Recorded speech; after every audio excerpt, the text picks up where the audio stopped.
Adobe's my birthstone. The adobe, it is more than just a brick. It is the good earth upon which men and women have trod for so many centuries, the water upon which mankind has depended since life was created. And upon this earth and water, the sun has cast its radiant beams to unite the mixture. Earth, water, sun. País, agua, sol. These adobe walls nurture me now as they did in that hour of my birth when the good doctor asked my mother my name and she pronounced it so proudly. Leopoldo Antonio Carrillo.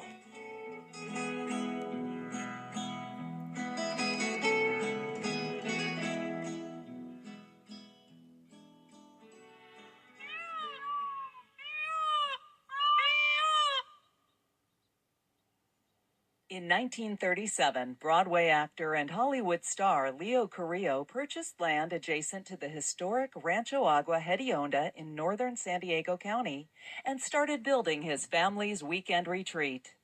Until his death in 1961, the man known around the world as Mr. California raised cattle and crops, entertained, and lived here in the tradition of his Spanish and Mexican forefathers and the spirit of old California.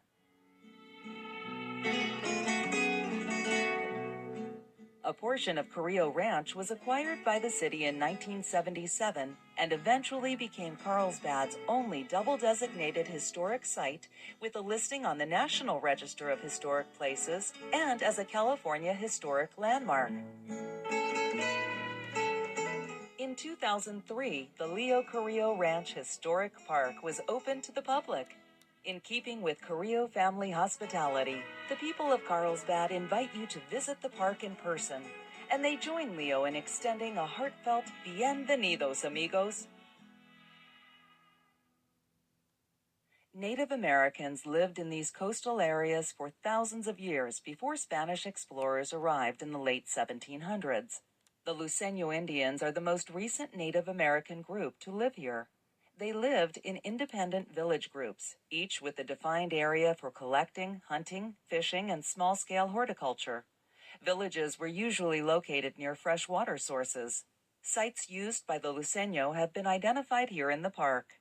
By 1875, a majority of the remaining native peoples had been forced by government order to relocate to reservations, nearby towns, or ranches.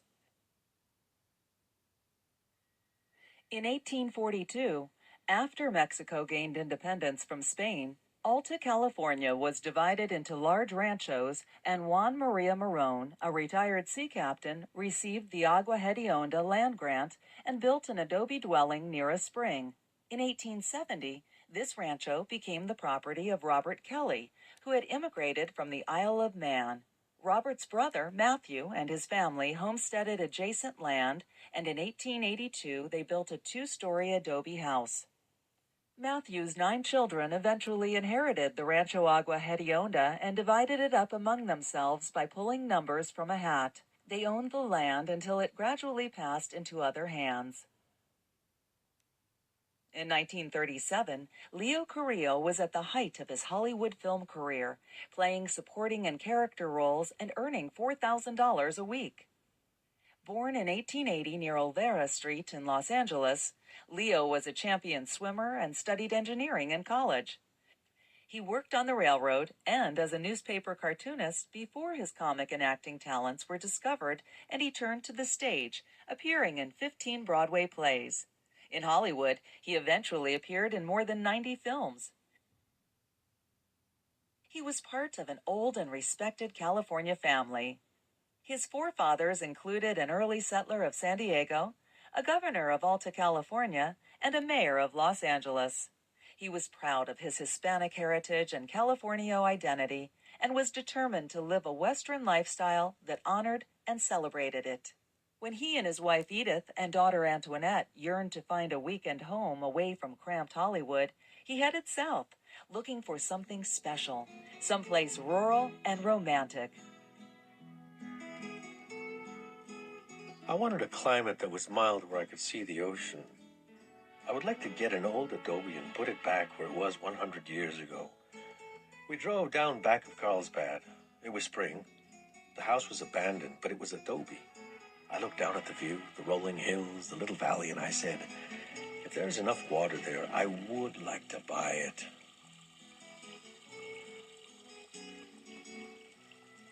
Leo bought the adobe house and the acreage surrounding it. He would come down on weekends and sit on the hillside, dreaming and planning. A chance meeting with Cruz Mendoza, a carpenter and adobe builder, led to Leo hiring him and his sons to build his dream ranch.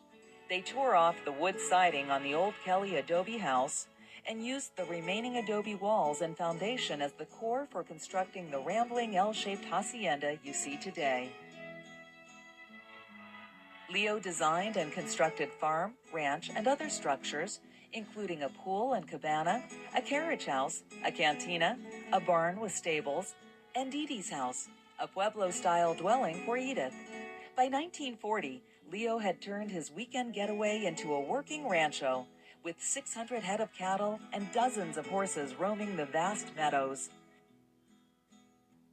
Peafowl strutted and preened, admiring themselves in the mirrors Leo put on the grounds for that purpose. Now 60, Leo was proud to show off his 2,500-acre rancho to his famous friends and entertained grandly. Stage and screen celebrities enjoyed weekends of outdoor barbecues and calf roping at what Leo named the Flying LC Ranch. He also became more involved with politics and public service during these years and was encouraged to run for governor. His interest and experience in preserving and conserving the Los Quixotes property also benefited the people of California. Leo served on the California Beaches and Parks Commission for 18 years and played a key role in the state's acquisition of Hearst Castle at San Simeon and the Anza Borrego Desert State Park. He was instrumental in the purchase and restoration of the Olvera Street adobe in Los Angeles, near his birthplace. He was eventually made a Goodwill Ambassador by Governor Edmund G. Brown and traveled the world promoting California. As a result of his service, the Leo Carrillo State Park, west of Malibu on the Pacific Coast Highway, was named in his honor. Then, in 1950, at the age of 70, the time in life when most seek retirement, Leo's career took an incredible and dramatic turn.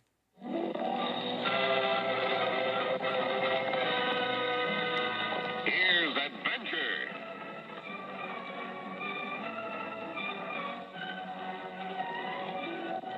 Here's romance. Here's O. Henry's famous Robin Hood of the Old West, the Cisco Kid. As Pancho, he played opposite Duncan Ronaldo's Cisco in the wildly successful TV series The Cisco Kid. Say, you haven't said a word in 2 hours. She's go riding in so much dust, I got little horses in my throat like you have.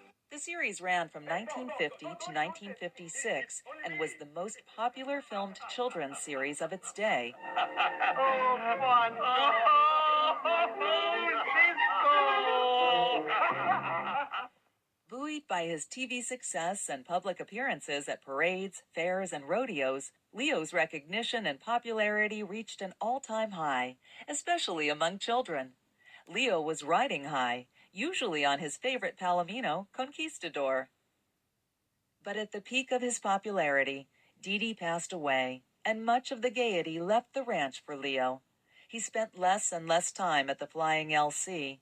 His own health worsened, and in 1961 he passed away at the age of 81, family and friends at his bedside.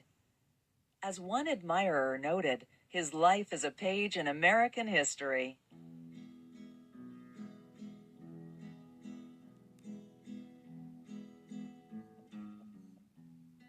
Daughter Antoinette inherited the ranch. She steadily sold off acreage, living on the small remaining family parcel until the late 70s, when ownership was transferred to the city of Carlsbad. It was then that the subsequent owners of the valley dedicated the first 10.5 acres for future parkland. An additional 17 acres were donated when construction began on the homes in Rancho Carrillo, and the city went to work stabilizing, preserving, and restoring the historic buildings and infrastructure. The city's efforts were greatly helped by volunteers and a nonprofit educational organization, the Friends of Carrillo Ranch. Today, you can discover for yourself the romance and tranquil beauty of this Carlsbad treasure. Secluded in the heart of a magnificently landscaped 27-acre canyon, this park contains and protects handcrafted adobe buildings, antique windmills, a reflecting pool, and many other beautiful structures where you can explore and experience California history. You will delight in gorgeous agave, bougainvillea, birds of paradise, plentiful trees, and the company of dozens of brilliant peacocks who still call the ranch home. The public can also enjoy many city-sponsored annual events at the park, featuring Western demonstrations, vintage films, arts and crafts, and period holiday festivals. Local fourth graders are entranced when they visit as part of their state history courses, and each summer the park hosts art classes and camps. In addition, the Carrillo Park has served as the venue for outdoor weddings, receptions, family reunions, corporate and nonprofit fundraisers, or other special events. The park is here for everyone's education and enjoyment. Leo would want it no other way.